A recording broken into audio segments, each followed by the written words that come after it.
Okay, hello everyone. Here I want to provide a tutorial on how to change theme on Snapchat on Android device.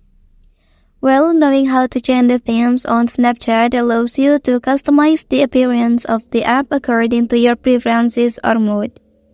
And also, changing the themes can refresh the look of the application and make it more visually appealing or fun to use. So let's go to the tutorial. Okay, first thing first, open Snapchat application on your device. Okay, and then here you can enter to your profile page. After that, select settings option.